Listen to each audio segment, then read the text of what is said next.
Ella las arrastró por el desierto como un trofeo de odio para vengar a su gente, pero este viaje de venganza se convertiría en su única misión: proteger a las hijas de sus enemigos, incluso si le costaba su propia vida.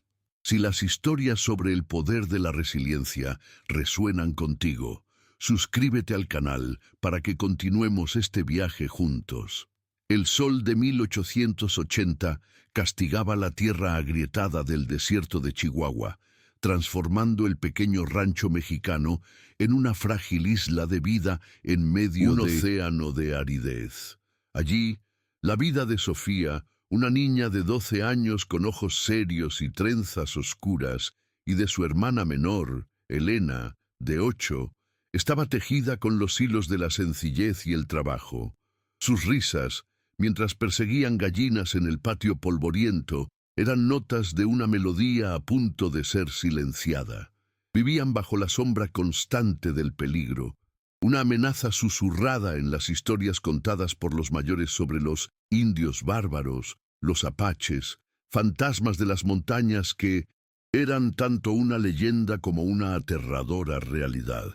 Aquel día, el polvo que se levantó en el horizonte no era el del viento, sino el de los cascos de los caballos, y el sonido que se acercaba no era el de una tormenta, sino el del fin de su mundo.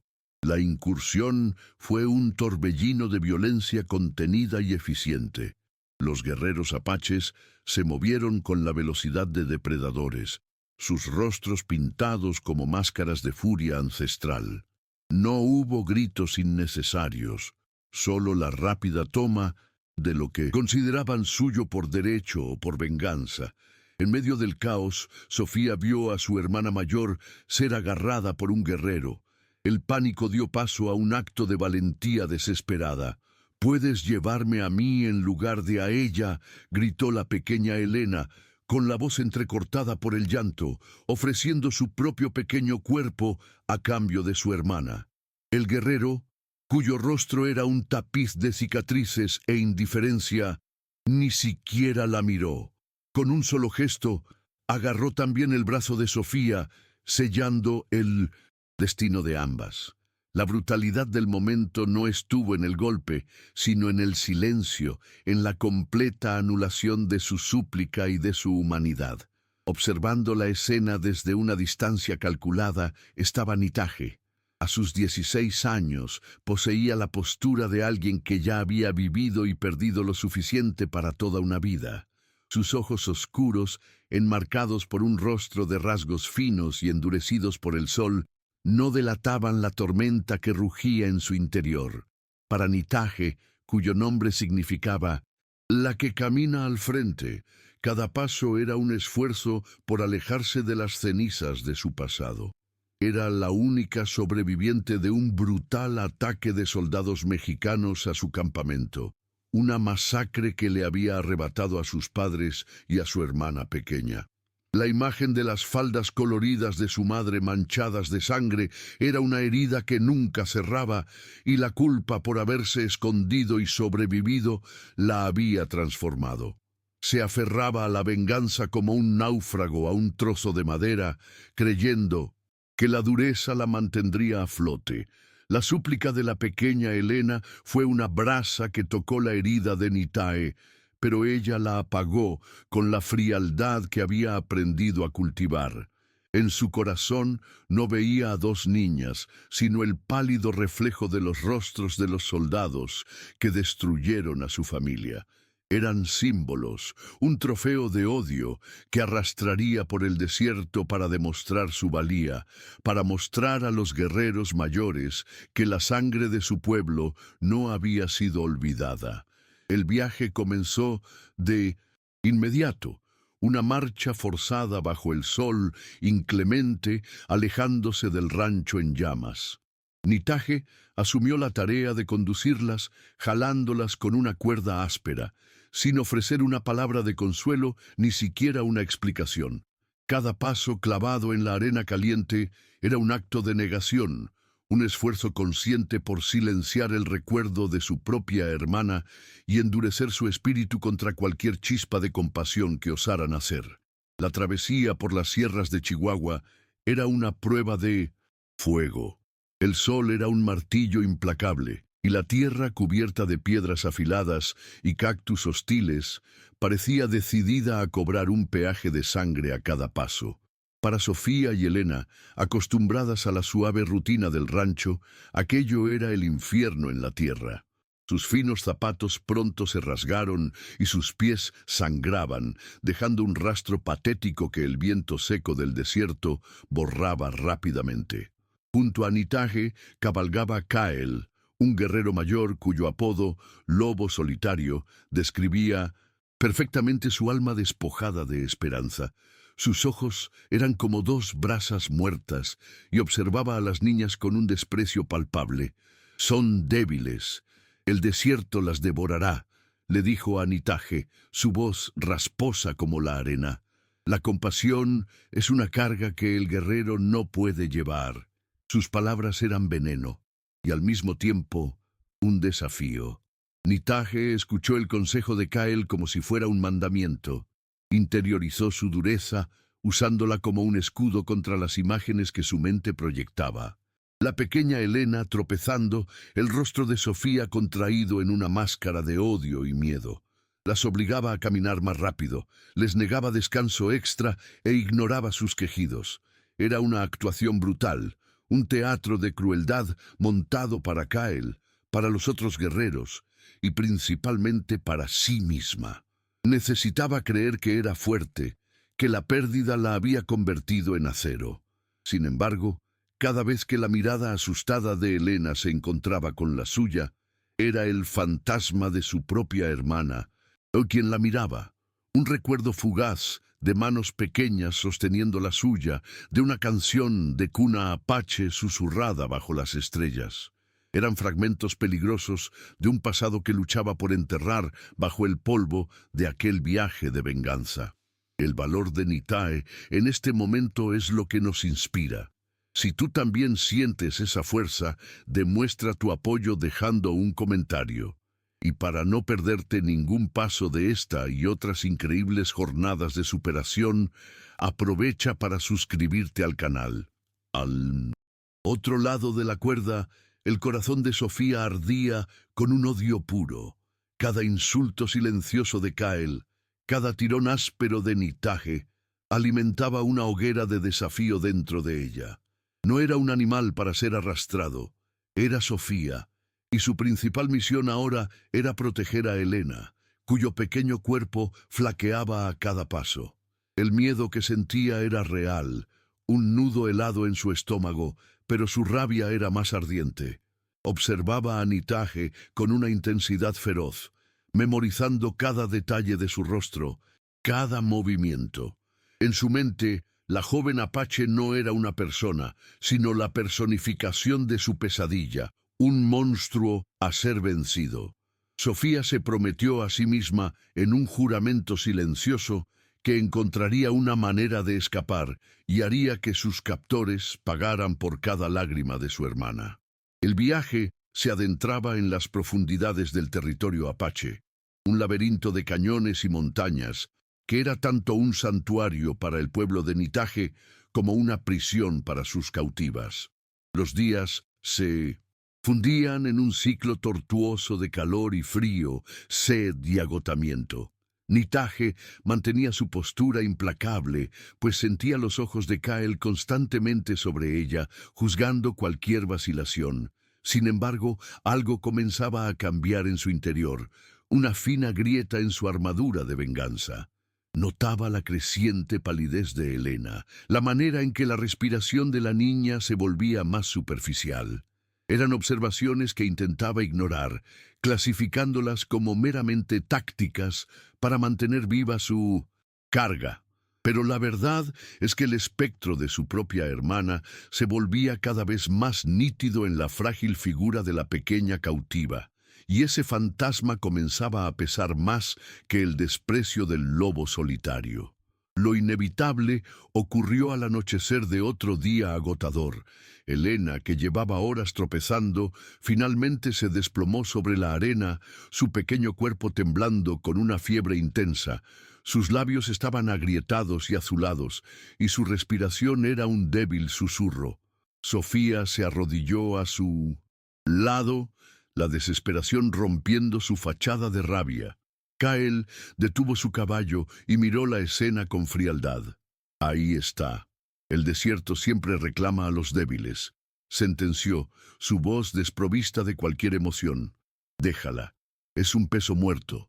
Solo nos retrasará y atraerá a los soldados mexicanos con nuestro lento rastro. Para él, la decisión era simple, una cuestión de supervivencia táctica. La vida de aquella pequeña enemiga no tenía valor alguno frente a la seguridad del grupo. Miró a Nitaje, esperando que cumpliera con el deber obvio y cruel, obligar a Sofía a levantarse y abandonar a su hermana. El mundo de Nitaje se detuvo. Las palabras de Kyle eran la lógica fría que ella había estado tratando de imponerse. La voz del guerrero que aspiraba a ser. Dejar a la niña atrás era el camino de la venganza, de la supervivencia.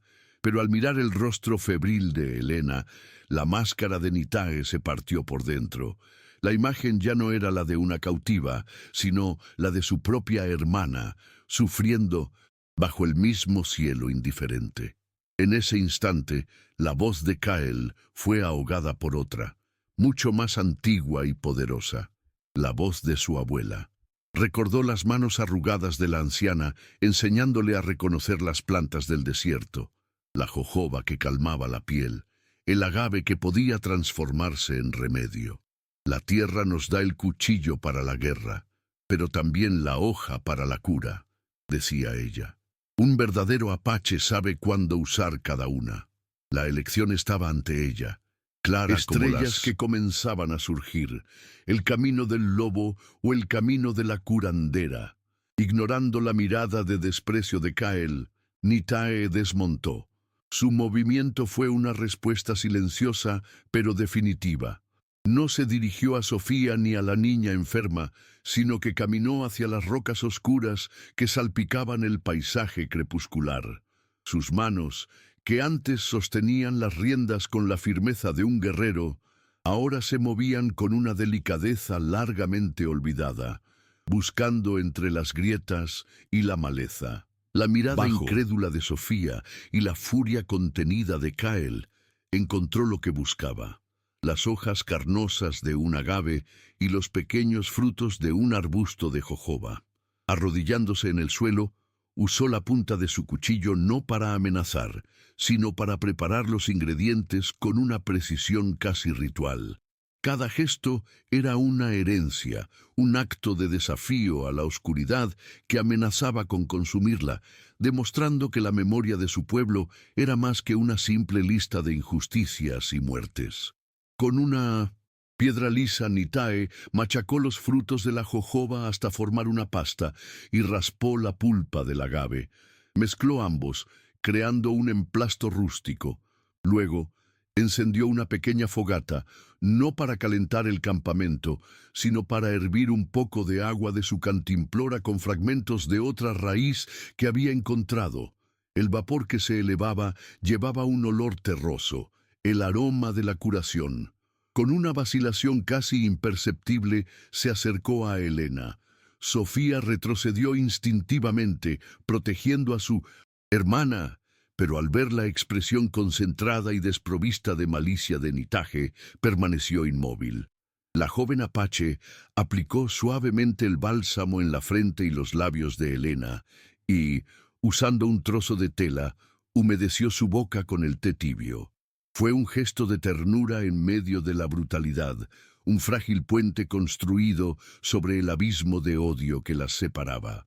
La noche fue larga y silenciosa, marcada solo por los cuidados vigilantes de Nitaje y los suspiros febriles de Elena. La joven apache cambió el emplasto, humedeció los labios de la niña y la protegió del frío del desierto con su propia cobija. Cuando los primeros rayos de sol pintaron el cielo de naranja y púrpura, ocurrió un pequeño milagro. La fiebre de Helena había comenzado a ceder. Su respiración, antes superficial, se volvió más profunda y regular.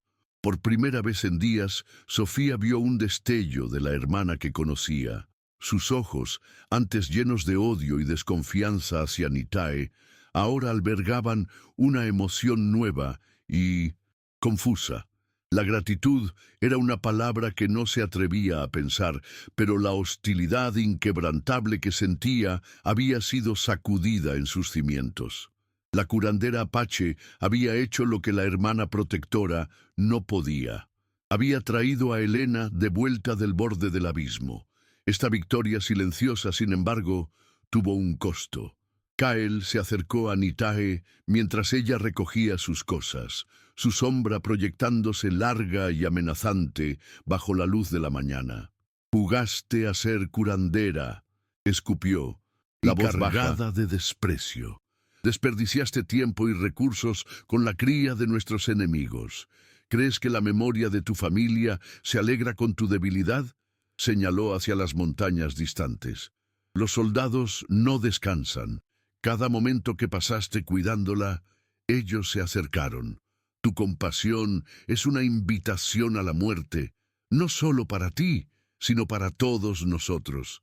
Elegiste la vida de ellas por encima de nuestra seguridad».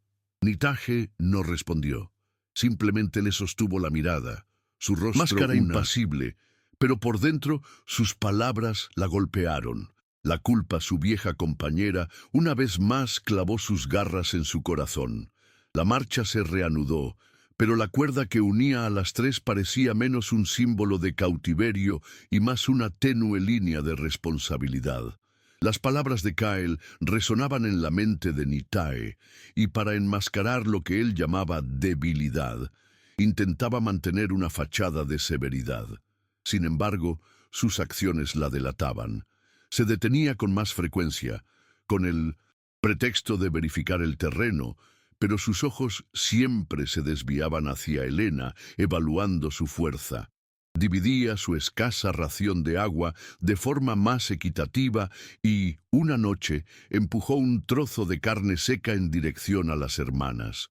Para sí misma, justificaba cada uno de estos actos como una necesidad práctica. Prisioneras sanas viajaban más rápido. Pero la verdad, que se negaba a admitir, era que la vida de aquellas dos niñas se había enredado con la suya, y el instinto de protegerlas como crecía, una raíz terca en la tierra seca de su corazón. Sofía, siempre vigilante, notaba cada una de estas pequeñas concesiones. La desconfianza todavía era su compañera constante, pero la imagen del monstruo que había creado en su mente comenzaba a desvanecerse, reemplazada por algo mucho más complejo e indescifrable. Veía la habilidad con la que Nitae leía los rastros en el suelo, la forma en que encontraba agua en lugares que parecían completamente secos, y cómo su mirada barría el horizonte, anticipando peligros que Sofía ni siquiera podía imaginar. Un día, al detenerse, Nitae señaló una pequeña flor amarilla y luego el sol, haciendo un gesto que indicaba la dirección.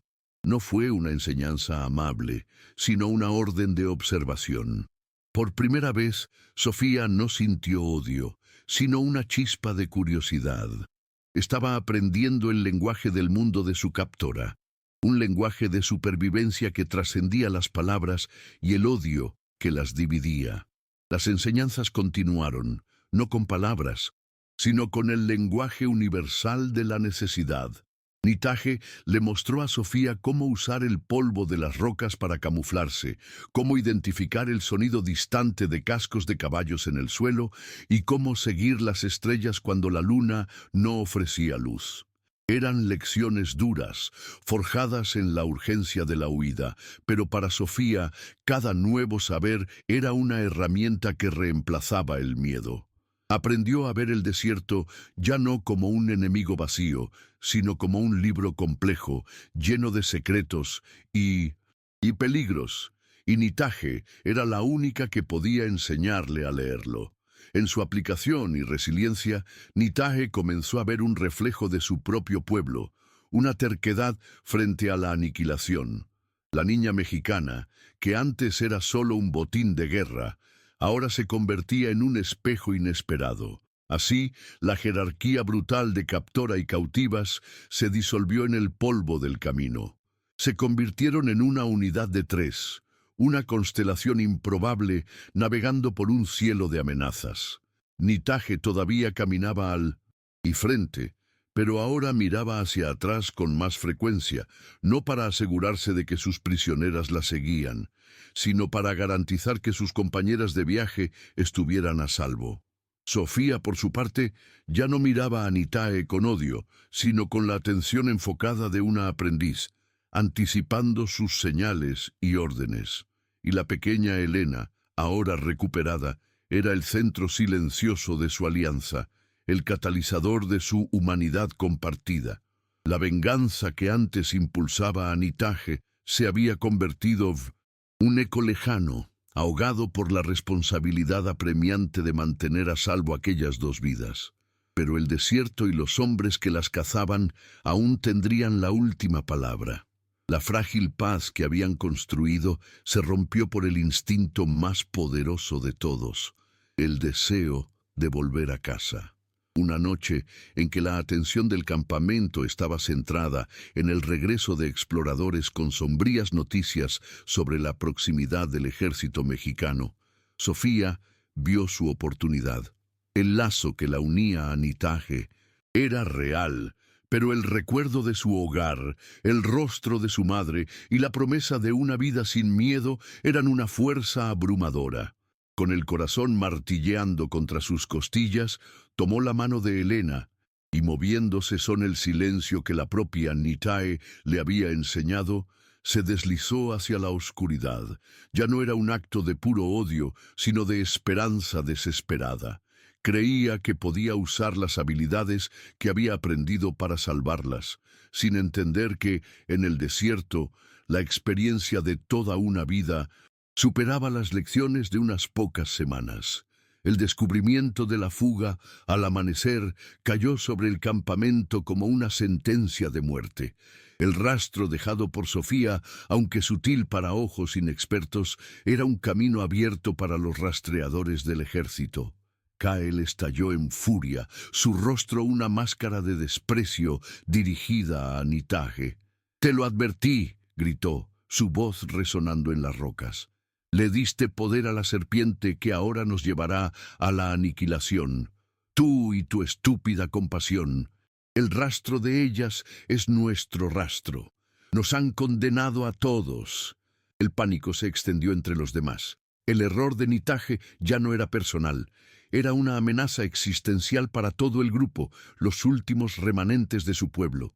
Todo el respeto que había ganado con su habilidad y valentía se deshizo, reemplazado por la acusación y el miedo. Estaba sola, en el centro de una tormenta que ella misma había creado. En medio del coro de acusaciones, Nitahe permaneció de pie, su postura erguida, desafiando el peso del fracaso. No intentó defenderse ni culpar a la niña. En cambio, encontró los ojos de cada miembro de su grupo y habló con una calma que contrastaba con el caos a su alrededor. «Yo les enseñé a caminar en silencio», dijo, con voz firme. «Conozco los errores que cometerá. Yo las encontraré». Kael se rió, un sonido seco y sin alegría. «¿Y qué harás? ¿Traerás de vuelta a las traidoras para que puedan condenarnos otra vez?» Nitahe tomó una pequeña bolsa de agua y su arco. «Voy a arreglar mi error». Sin otra palabra, se dio la vuelta y partió, siguiendo las huellas casi invisibles que solo ella podía leer. No era una búsqueda de venganza o castigo, era un acto de responsabilidad, la aceptación de que su corazón había cambiado y que ahora asumiría las consecuencias, fueran las que fueran. El rastro era un libro abierto para Nitahe. Veía la prisa de Sofía en una rama rota innecesariamente, su miedo en una huella más profunda donde había tropezado. Era una persecución agridulce, Cada error que la niña cometía, cada señal de su paso, era una prueba de que las lecciones de Nitaje habían sido incompletas, insuficientes para prepararla para la crueldad real del desierto. Nitae sentía la urgencia quemando en sus pulmones. No solo corría contra el tiempo, sino contra los exploradores del ejército mexicano, cuyos propios rastreadores podrían encontrar ese rastro en cualquier momento. Un sentimiento de protección feroz, mucho más fuerte que la rabia por la traición, la impulsaba. Entendía el anhelo de Sofía por la libertad, pues era el mismo anhelo que definía a su propio pueblo. La ironía era dolorosa. Necesitaba capturar la libertad de Sofía para garantizar la supervivencia de todos. Las encontró en un pequeño callejón rocoso sin salida, un error de navegación que selló el fin de su huida. Sofía estaba agachada sobre Elena, quien lloraba silenciosamente de sed y agotamiento. Al ver a Nitae emerger de las sombras, silenciosa como un fantasma, Sofía se puso de pie, el cuerpo tenso y los puños cerrados. El miedo en sus ojos era evidente, pero lo enmascaró con la última chispa de desafío que le quedaba. Esperaba la furia, la violencia, el castigo que Kael ciertamente habría aplicado. Esperaba ser arrastrada de vuelta al campamento como una traidora para enfrentar el desprecio de todos. Para ella, Nitaje era nuevamente su captora, la enemiga, y Sofía se preparó para el golpe, para el dolor, para el fin de su breve y fallido intento de libertad. Nitae, sin embargo, solo se detuvo. Su mirada no contenía rabia, sino un cansancio profundo y una tristeza que reflejaba la de Sofía. El silencio fue roto por la voz de Nitaje, pero no era la voz de un guerrero. Era la voz de una huérfana. «Yo también tenía una hermana», dijo, las palabras saliendo con dificultad, como si hubieran estado atrapadas en su garganta por años. Era más joven que Elena, le gustaba coleccionar piedras brillantes. Nitaje miró hacia el horizonte, pero solo veía su pasado. «Cuando los soldados mexicanos vinieron, me escondí. Vi cuando se la llevaron. No hice nada. Yo sobreviví. Y ella no». Una única lágrima trazó un camino limpio en el polvo de su rostro. «Te entiendo. Tú luchas por tu hermana. Yo no luché por la mía». En ese momento toda la barrera entre ellas se deshizo. Sofía ya no vio a una apache, una enemiga, sino a una niña de su edad, rota por el mismo dolor, ahogada en la misma culpa. Eran enemigas de nacimiento, pero hermanas en la tragedia. Regreso al campamento fue silencioso. Nitaje caminaba al lado de Sofía, quien ayudaba a sostener a la pequeña Elena. No había cuerdas, no había órdenes ásperas. Cuando aparecieron en la entrada del campamento, Kael y los otros guerreros los esperaban, sus rostros como máscaras de piedra. La furia de Kael era una tormenta esperando a desatarse, pero Nitaje lo enfrentó, su mirada firme e inquebrantable. No se disculpó ni ofreció explicaciones, con una autoridad que no provenía de la fuerza bruta, sino de una profunda convicción. Simplemente declaró: «Ellas se quedan conmigo, están bajo mi protección».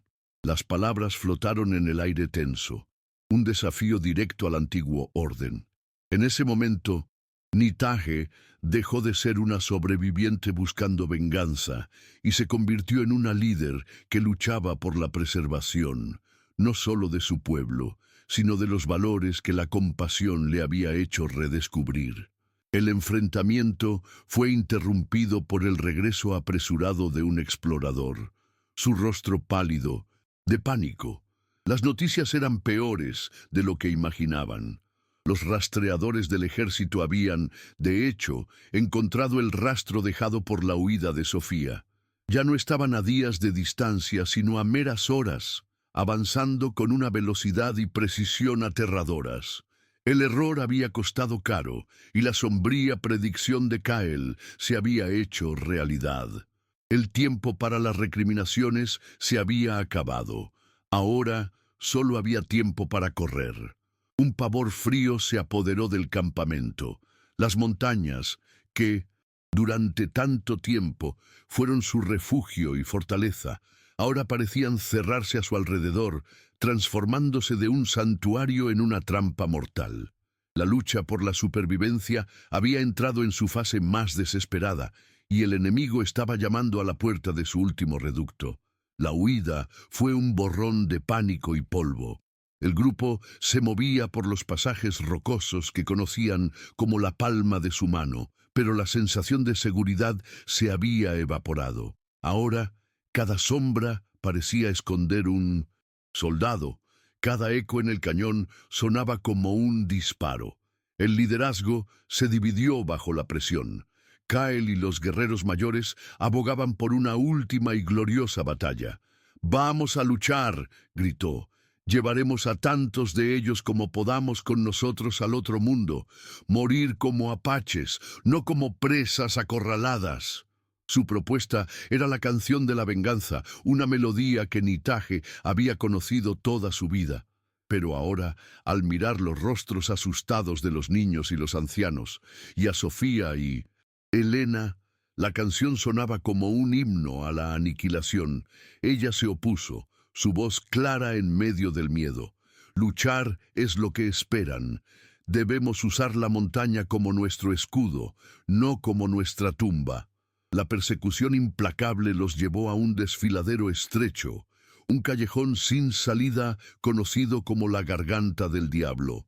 Las altas paredes se erigían a cada lado, ofreciendo solo un camino hacia adelante, directamente hacia donde la vanguardia del ejército seguramente estaría esperando.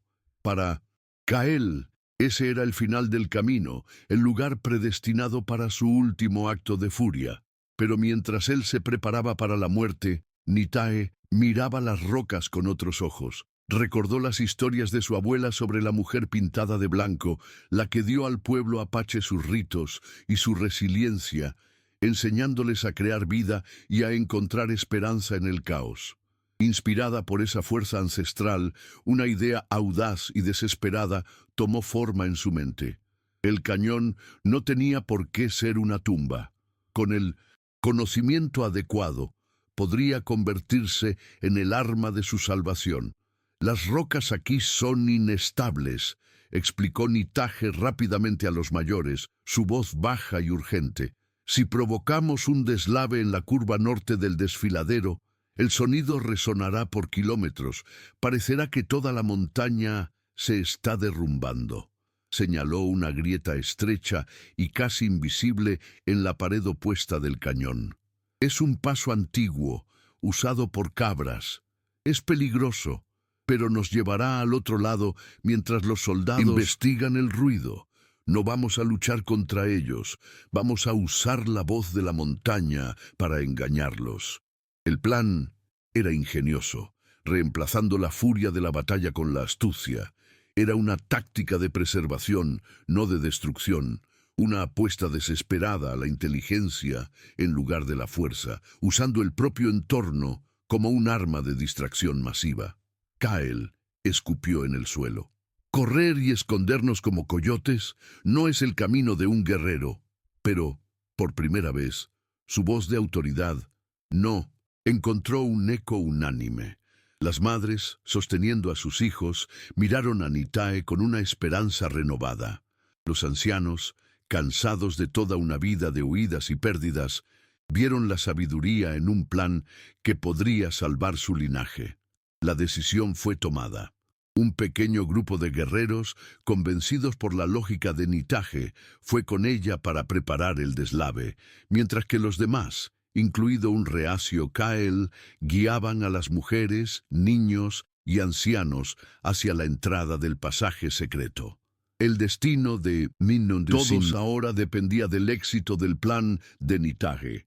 La tensión era casi insoportable, un solo error, un solo sonido fuera de tiempo, y el ingenioso plan de escape se convertiría en su sepultura colectiva. El trabajo era peligroso y agotador. Nitaje y los guerreros se apoyaron en palancas de madera, forzándolas contra la roca clave que sostenía una avalancha de piedras más pequeñas. El sudor corría por sus rostros, mezclándose con el polvo. Abajo, en el lecho del cañón, podían oír los primeros sonidos de la caballería mexicana, el tintineo metálico de su equipo resonando como un presagio. Cada crujido de la madera contra la piedra sonaba como un trueno para sus oídos atentos y se congelaban esperando ser descubiertos. Nitae, sin embargo, permaneció enfocada. Su mente estaba clara, sus movimientos precisos. Ya no era la chica atormentada por la culpa, sino la personificación de la voluntad de sobrevivir de su pueblo, canalizando generaciones de conocimiento en un único y desesperado acto de ingenio. Justo antes de dar la orden final, Nitaje miró al otro lado del cañón, donde Sofía esperaba con los demás. Sus miradas se encontraron por un breve segundo, una comunicación silenciosa de confianza y responsabilidad. Nitae hizo un gesto que solo Sofía entendería, una señal para iniciar la travesía en el preciso momento en que cayera la primera roca. Era la entrega final de su carga. La protección de las niñas ahora estaba en manos de la ex cautiva. Con un grito, Nitae y los guerreros dieron el empujón final. La roca se dio con un gemido profundo, y entonces el infierno se desató. Una pared de piedra y polvo se derrumbó en la curva del cañón con un rugido cataclísmico que sacudió los cimientos mismos de la montaña. El ruido era ensordecedor, la distracción perfecta. Gritos de sorpresa y órdenes confusas de los soldados subieron desde el fondo del valle. Por un momento glorioso, pareció que el plan había funcionado. La esperanza duró solo el tiempo de una respiración. La traición, la más antigua y letal de las armas, ya había sellado su destino. Un explorador apache, capturado días antes, había sido forzado a revelar las debilidades de aquel refugio. Mientras el grueso de las tropas se movía hacia el sonido del deslave, un pelotón de élite, guiado por el conocimiento del traidor, ya esperaba en las sombras cerca del pasaje secreto. El primer disparo sonó no como un trueno, sino como el chasquido seco de una rama, y uno de los guerreros al lado de Nitae cayó sin emitir sonido. De repente, el cañón se llenó de humo y del sonido de la muerte. Las balas rebotaban en las paredes de piedra, y los guerreros apaches, atrapados en una trampa mortal, comenzaron a caer. El ingenioso plan se había convertido en un cebo, y ellos eran los peces atrapados en la red. En medio del caos, Kael luchó con la furia de un lobo solitario defendiendo su último territorio. Era una tormenta de cuchillo y furia, pero la valentía no podía detener las balas. Un disparo lo alcanzó en el pecho y cayó de rodillas. Con el último vestigio de fuerza, se arrastró hasta Nitaje, que estaba paralizada por el horror. El cinismo había desaparecido de sus ojos, reemplazado por una claridad desesperada. La cascada seca, detrás de ella, un pasaje, jadeó, la sangre burbujeando en sus labios. Lleva a las niñas, sálvalas. El futuro. Su voz se apagó, y el lobo solitario dio su último aliento. Sus palabras resonaron en la mente de Nitae mientras el mundo se derrumbaba a su alrededor. El pasaje de Kael era su salvación garantizada. Podría desaparecer en las montañas, sobrevivir. Pero abajo, en la entrada del otro pasaje, estaban Sofía y Helena, atrapadas en el fuego cruzado. La elección final estaba ante ella, la supervivencia del yo o la salvación del alma. La elección no tardó ni un parpadeo. La supervivencia del yo era el camino de la antigua Nitaje, la chica atormentada que se escondía en las sombras. La nueva Nitaje, forjada en el fuego de la compasión y la responsabilidad, ya había elegido. Ignorando el pasaje seguro que le garantizaría la vida, se lanzó hacia el peligro, moviéndose por las rocas con la agilidad de un animal salvaje. Las balas zumbaban a su alrededor, pero no las oía. El único sonido en su mente era el eco de las últimas palabras de Kael. salva el futuro. Y el futuro, ahora entendía, no era la preservación de una sola vida, sino la continuación de un acto de humanidad. Ya no huía de la muerte de su hermana, corría para honrar su vida, protegiendo la hermandad que había encontrado en el lugar más improbable. Encontró a las dos hermanas acurrucadas detrás de una roca, Sofía usando su propio cuerpo como escudo para Helena. El terror las había paralizado a ambas. Nitagé no dijo una palabra. La urgencia era su único lenguaje. Agarró el brazo de Sofía, y su toque firme fue suficiente para romper el hechizo del miedo. Jalándolas, las guió a través del caos, bordeando la batalla que llegaba a su sangriento final. No miró hacia atrás. No podía. Cada paso era un acto de fe en la ruta susurrada por un hombre que había muerto para darle esa oportunidad. Los condujo hacia la cascada seca, una pared de roca que parecía impenetrable. Pero Nitagé, ahora la guardiana del último secreto de Kael, encontró la entrada oculta. Hundiéndose en la oscuridad del pasaje, el sonido de la batalla finalmente comenzó a desvanecerse, reemplazado por el sonido de 3 corazones latiendo al unísono.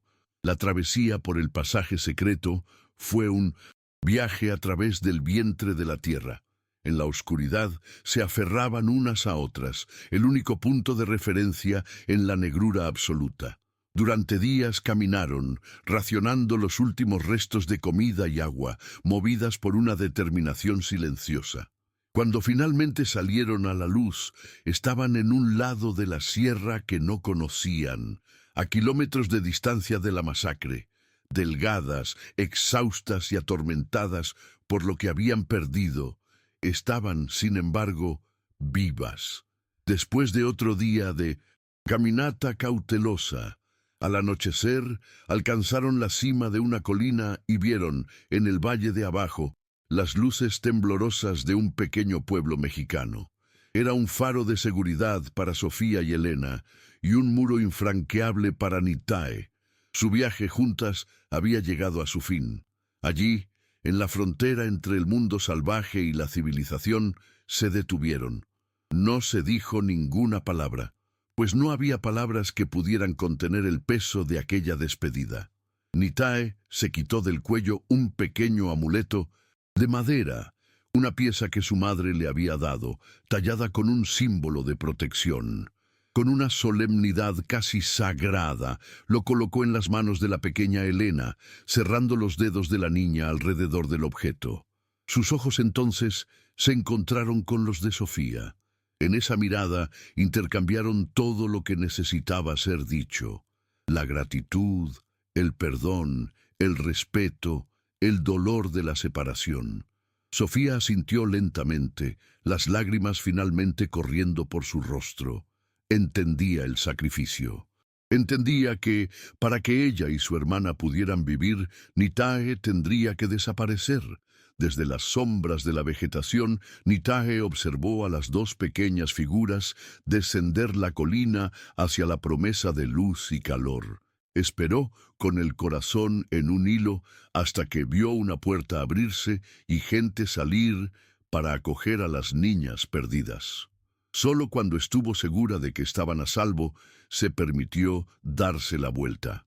Con una última mirada al mundo que la había salvado al mismo tiempo que la había condenado, se volvió hacia las montañas. La soledad la esperaba, pero no era la misma soledad vacía de antes. La venganza había dejado un agujero en su alma, pero el sacrificio lo había llenado. Se convirtió en una leyenda silenciosa, un espíritu del desierto, una sobreviviente que había perdido a su tribu, pero encontrado su humanidad. Su viaje no había terminado, pero su camino ahora era guiado por las estrellas y ya no por las sombras del pasado. Muchos años después, en una casa segura y cálida, una mujer de cabello canoso contaba una historia a sus nietos antes de dormir. Sobre la chimenea, un pequeño amuleto de madera apache reposaba, oscurecido por el tiempo. La mujer era Sofía, y la historia que contaba no era sobre una salvaje cruel. sino sobre el alma más valiente que jamás había conocido. Una joven guerrera que, en medio de un mundo de odio, eligió la compasión. Les enseñaba a sus nietos que las fronteras entre enemigos se dibujan en la arena y que el viento de la empatía las borra fácilmente. La historia de Nitaje nos enseña que la resiliencia no se trata de no caer, sino de la fuerza que encontramos para levantarnos y a veces para levantar a otros con nosotros. Si este mensaje tocó tu corazón, suscríbete para más historias de valentía y comparte este video para que el legado de Nitae continúe inspirando.